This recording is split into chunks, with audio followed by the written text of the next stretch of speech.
Hey, this is Taylor Swift. This is Adam Lambert. My name is Willie Dixon, and I want you to have a Merry Christmas. This is Jewel. This is Ned from the rock band Rooney, and you're listening to the Sounds of Christmas Podcast. Welcome to the Sounds of Christmas podcast. Hi, I'm Ken Kessler. If you're new to this podcast, I want to start by saying thanks for joining us. If you're not new, welcome back. Either way, I'm glad you're here. Now, to avoid any confusion, I want to start off by saying there won't be any music played here. This is a place for conversation. I'll talk about Christmas music and some related topics, sometimes by myself and sometimes with guests. If you're looking for music, just go to soundsofchristmas.com and click on the tree or the player on the front page or on the Listen Now page. We play the best variety of Christmas music all year long. Well, except in October, when we play the best variety of Halloween music. We've been hearing a lot about Taylor Swift lately, but I'm hoping that enough time has passed since the Super Bowl that I can talk about her and Christmas music without getting too many trolls or having it get lost in the excitement over her next album, which is due out next month. Taylor Swift is probably not someone you think of when it comes to Christmas music, and that's understandable. But she has done just about everything else that can be done in music, and that's undeniable. I wanted to give you some facts about her before we get into her Christmas music, and it's hard to do that without sounding like I'm in her fan club. I'm not going to make excuses for what follows. Taylor Swift has had an amazing career so far, and I think a lot of that gets swept away by just the celebrity of it all. She has sold an estimated 114 million albums worldwide. She has only one album listed on Wikipedia that has not gone platinum. Last year's Speak Now Taylor's version, and that passed 900,000 sales in January, so it's only a matter of time before it achieves platinum status.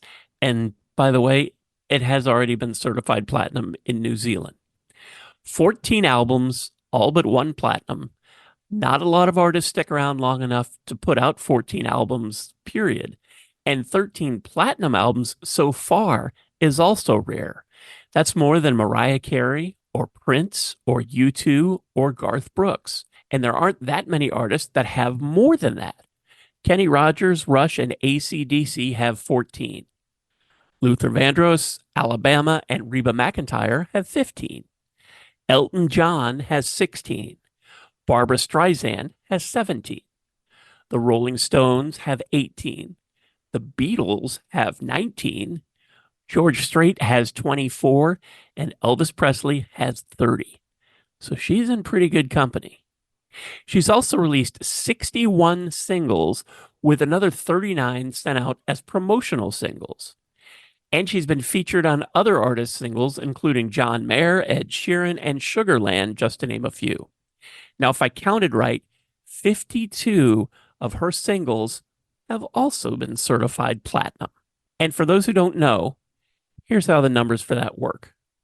These awards, given by the Record Industry Association of America, also known as RIAA, represent huge sales: 500,000 units for gold, 1 million for platinum, 2 million or more for multi-platinum, and 10 million for diamond. Taylor Swift is the most awarded artist of the American Music Awards and the Billboard Music Awards at 40 for each. And she has the most Album of the Year wins at the Grammy Awards with 4, the most Video of the Year wins at the MTV Video Music Awards with 4, and the most times awarded the Global Recording Artist of the Year by the International Federation of the Phonographic Industry with 4. Swift was included in the Time 100 3 times in 2009, 2015, and 2019, and she has registered 118 Guinness World Records, and that's as of December of 2023. So in the last few months, could be more than that. She was first in Billboard magazine's Power 100 for 2014. She was also first 3 different times in Billboard Music's Top Global Moneymakers list. Brandwatch has named her the most influential person on Twitter 3 different times. She was the youngest person ever added to Forbes' list of the most powerful women, and that was back in 2015. In 2023, she had risen to 5th on that list, becoming the first entertainer to ever crack their top 5. Forbes also named her the world's highest paid entertainer for 2019. Google says she's the most searched for woman in music in 2019. Time magazine has included her in the Time 100 three different times. That's their list of the most influential people in the world. Last year, she was named Time's Person of the Year, becoming the first entertainer to be awarded that honor. She's won 8 Academy of Country Music Awards, 4 American Country Awards, 12 Country Music Awards. She's been CMT Artist of the Year twice and won 8 CMT Music Awards and 14 Grammys. She's also won 14 Nashville Songwriter Awards and 20 People's Choice Awards, 2 YouTube Music Awards, and an Emmy. And based on global streaming volume, downloads, and physical format sales, she is the world's #1 recording artist for the second year in a row. That's not even close to all of the things that she's done, but you get the idea. She's a lot more than a flavor of the month, as some like to say. She's not a flash in the pan either. For 18 years, she's been putting out platinum selling albums and singles. So what does all this have to do with Christmas music? Well, I wanted you to know a little more about Taylor Swift than what you see in the headlines.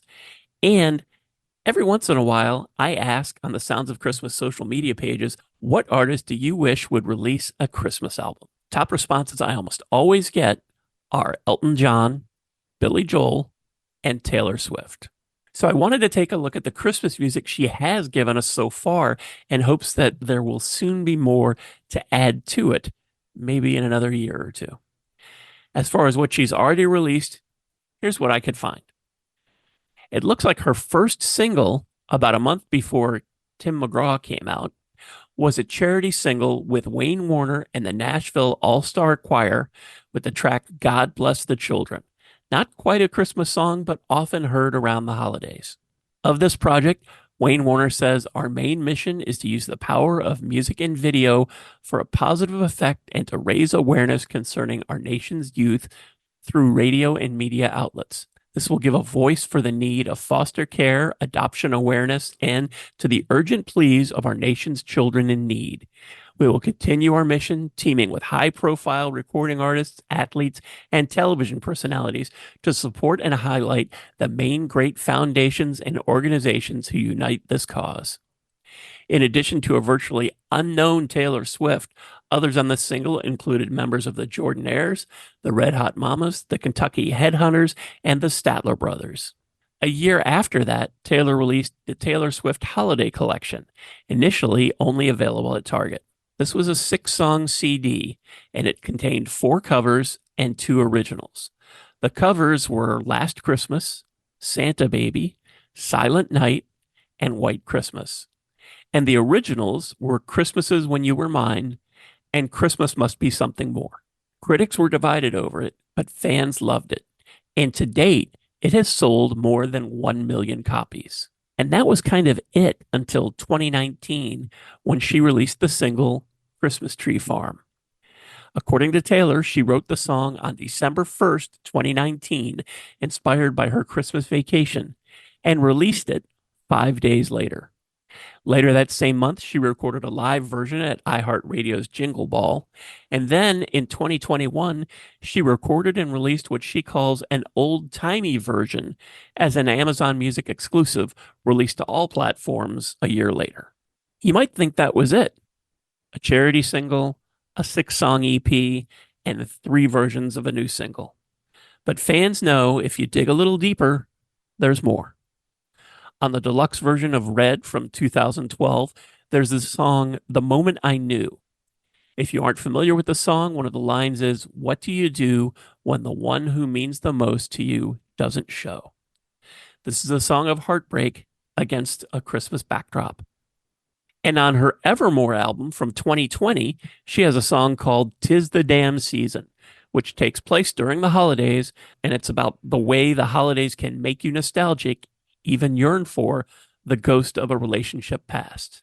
There's also the last track on her Reputation album, New Year's Day, obviously not a Christmas song, but pretty close.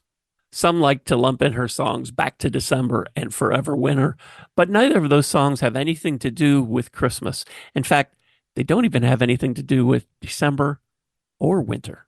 And I think that really is it. Maybe one of these days, Taylor will agree to the fans' demands and give us a Christmas album. But until then, we have a pretty good group of songs while we wait. Thanks so much for listening, helping me share some Christmas spirit, and for continuing to support the Sounds of Christmas station and podcast. I already told you how to listen to the station, and you're listening to the podcast now, so my work here is just about done. All of our episodes are available on the Sounds of Christmas website. Just click the podcast tab. And we also have a Linktree page, which I'll put down in the show notes. So you can click on over, find your favorite streaming site, and then subscribe, and you'll never miss another episode.